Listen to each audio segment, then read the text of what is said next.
என்ன பேருமா? பவித்ரா. உங்களோட கூட யாருமா வந்திருக்காங்க? மட்டும்தான் சார் வந்திருக்கேன். அவங்க அப்பா ஃபாரின்ல இருக்காங்க சார். குழந்தையோட 2 கண்ணையும் செக் பண்ணி பார்த்தோமா, 2 கண்ணையும் டிஜிட்டல் ஒளி ரொம்ப பட்டிருக்குமா.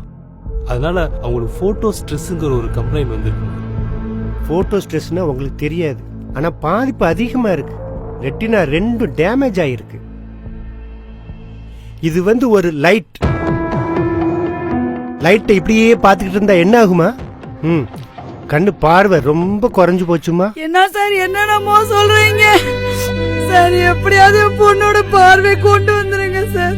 எவ்வளவு பணம் செலவானாலும் பரவாயில்ல சார். எவ்வளவு ஈஸியா சொல்லிட்டீங்கம்மா. ரூபாயை கொடுத்து சரி பண்ணிட முடியுமா? இது மிஷினா ஸ்பேர் பார்ட்ஸ் மாத்தி சரி பண்றதுக்கு?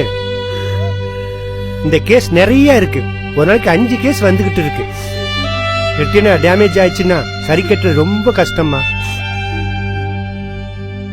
கண்ணோட பாதிப்பு பத்தி எத்தனை பத்திரிகையில வருது. இங்க பாருங்கம்மா, ரெட்டினா டேமேஜ் ஆயிருக்கு. அதை சரி கட்டுறதுக்கு எந்த கும்பனாலையும் முடியாது. உலகம் பூரா ரெட்டினா பாதிப்புக்கு ஆராய்ச்சி நடந்துகிட்டு இருக்கு. ஆனா தீர்வு இன்னும் வரல. வழக்கமான ட்ரீட்மெண்ட் தான் கொடுக்க முடியும். பாவை முழுமையா வர்றதும் வராததும் கடவுள் விட்ட வழி.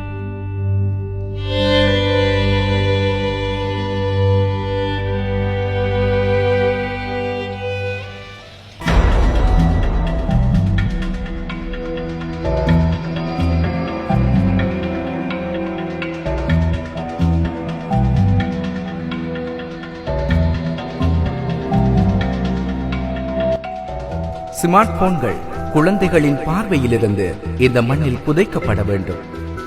புதைக்கப்பட்ட இடத்தில் விதையாக வெளி விளையாட்டுகள் முளைக்கப்பட வேண்டும்.